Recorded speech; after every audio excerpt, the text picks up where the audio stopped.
Bonjour messieurs, dames et bienvenue dans ce premier numéro de CAGRIF Info Agrimédia. CAGRIF Info Agrimédia est une émission de revue de presse agricole. Oui, nous intéresser à ce que disent les journaux agricoles d'ici et d'ailleurs pour orienter et diriger tous les acteurs de la chaîne de valeur agricole. Rendre l'information agricole facile et accessible aux passionnés de l'agriculture. Et sans plus tarder, nous allons commencer d'ici plus proche de nous, au Togo, avec le journal Agri-Digital. Le journal Agri-Digital publie le 17 septembre engrais, flambée des prix et disponibilité réduite. Les agriculteurs au Burkina Faso et au Mali sont dans la tourmente.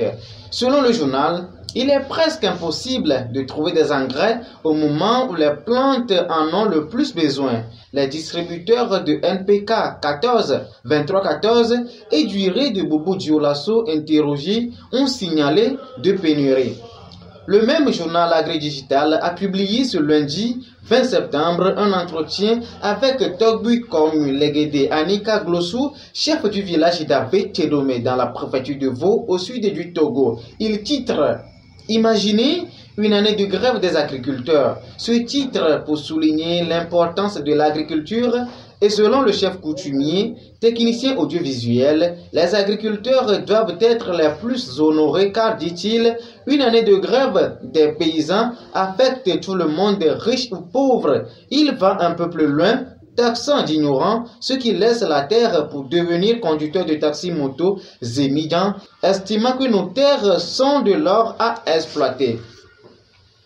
Toujours au Togo, le journal Nzara News, dans sa publication du 18 septembre, revient sur la flambée des prix d'engrais en Afrique de l'Ouest. Et selon africafertilizer.org, les prix des engrais flambent au Mali et au Burkina Faso. À titre de comparaison, le prix d'un sac d'urée se situe entre 20 000 et 25 000 francs CFA. Ajouté à la hausse de prix, la disponibilité est faible et selon le journal, cet état de choses est favorisé par l'arrêt des unités de mélange d'engrais NPK ainsi que l'insuffisance des volumes importés à répondre à la demande, doublant le prix par rapport à celui de l'année dernière. Le même journal invoque des importations records de riz attendues en Afrique en 2021. Des importations qui s'élèveraient à 17,8 millions de tonnes contre 15,7 millions en 2020. Le volume de 2021 qui représenterait près de 37% des importations mondiales totales.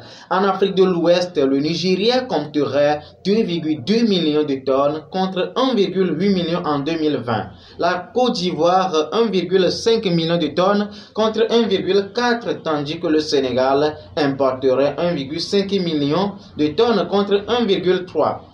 Qu'est-ce qui peut être à l'origine de la hausse du niveau d'importation en Afrique de l'Ouest? Eh bien, en juillet 2021, la FAO, Organisation des Nations Unies pour l'alimentation et l'agriculture, l'imputait à la prévision pluviométrique qui est moins favorable ainsi qu'aux conflits persistants qui altèrent les perspectives de production. Nous allons toujours rester au Togo avec le journal La Lettre Agricole qui titre dans sa publication du 6 septembre 2021 « Agroalimentaire, l'attention couvre à la sucrerie d'Anier. Que s'est-il passé ?» Le journal décrit une affaire de redressement fiscal qui fait monter chez les employés de la société sino-togolaise. Et selon les employés, la direction a payé 7 millions de francs CFA au titre de redressement fiscal à l'Office togolaise des recettes hôtières, une somme qu'elle a décidé de prélever sur les salaires des agents qui menacent à leur tour d'entrer en grève. Un tour au Bénin. Le journal en ligne AgriTime parle de la production du manioc et cette fois-ci, c'est l'Organisation des Nations Unies pour l'alimentation et l'agriculture FAO qui préconise une production intensive de ce tubercule appelé aliment des pauvres, suivant l'approche produit plus avec moins à travers le guide pour l'intensification durable de la production. Eh bien, c'est la fin de ce premier numéro de CAGRIF Info Agrimédia. Suivez nos reportages agricoles chaque premier et troisième lundi du mois ainsi que nos revues de presse chaque 2e et 4e lundi du mois. Merci de nous avoir suivis et retrouvez-nous le 11 octobre pour un nouveau numéro de Kagrif Info Agri Média.